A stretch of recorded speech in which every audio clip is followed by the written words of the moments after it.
Welcome to Beaded Doilies by Shell. In this video I am going to be testing my folding cube. What I like to do is after I have finished my square and added my support, I lay out my squares in the T shape from the diagram and then take a picture so that I can look at the picture to see that I've done my cube correctly.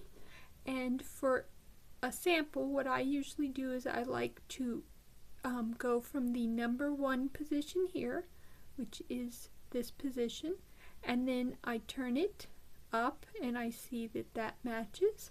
And I go back to the number 1 and I turn it down and I see that that matches.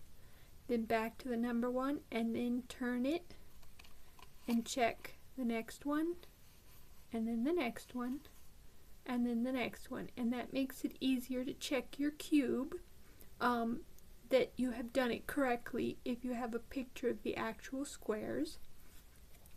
Now for testing the folding cube to see if you have sewn all of the squares together correctly, I recommend that you first put it in the position of your first message, and then you want to test the front and back if you have front and back designs.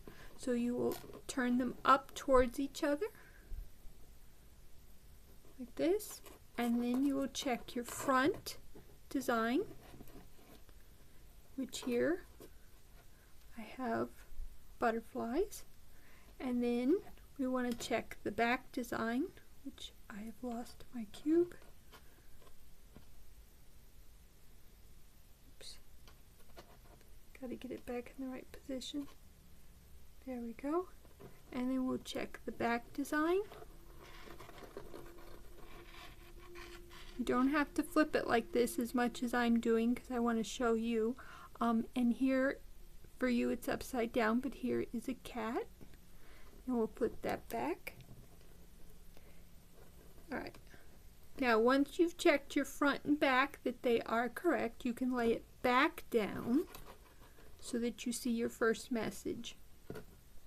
So you know your first front and back are correct, your first message is correct.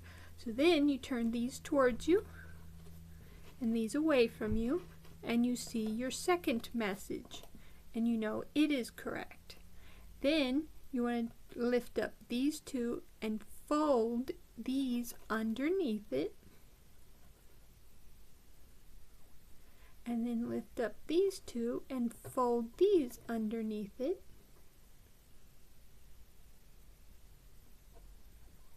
Okay, that's not working. Oh, I know, you have to you have to go 1 and then 2. That's correct. Alright, so we'll bring this back, and then we want to go 1 and then 2, and then we have it correct, and then we check our back, and we check our front, and you can see I used similar designs for the second back and front. Then we turn it so the front is facing us, and we fold it down, and we see that our third message is correct, and then again we fold towards us and then away from us, and we see that our fourth message is correct. So we know that we have sewn our cubes together correctly, so now we can add our hinges. Now to lay out your cubes for the hinges, what I recommend is, if you have taken pictures, is that you take your pictures and you find the top position. So let's see, this one is this one here. Now we need this one here.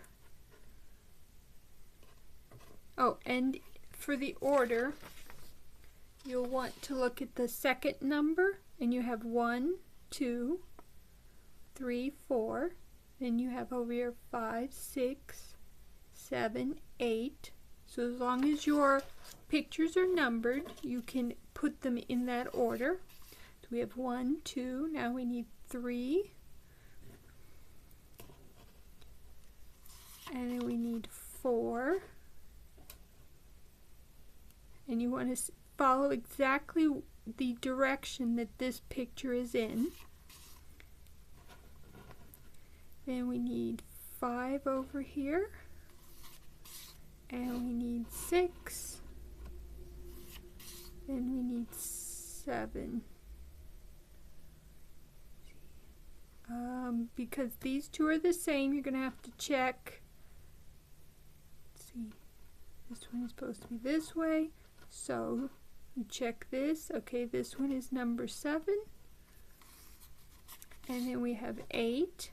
This goes this way, and we check, and it is the same, so that is number 8. So there, I have my cubes laid out for hinging. You'll want to get my hinge diagram for adding your hinges, but the hinges will go between the outer two on the top here.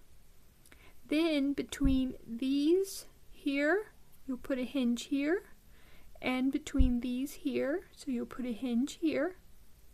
And then once you have those hinges all done, you will actually fold your piece in like this, and you'll put a hinge here and a hinge here. And I will be putting up a video to show you how to add hinges for my faceted bead art folding cube, and I hope to see you there.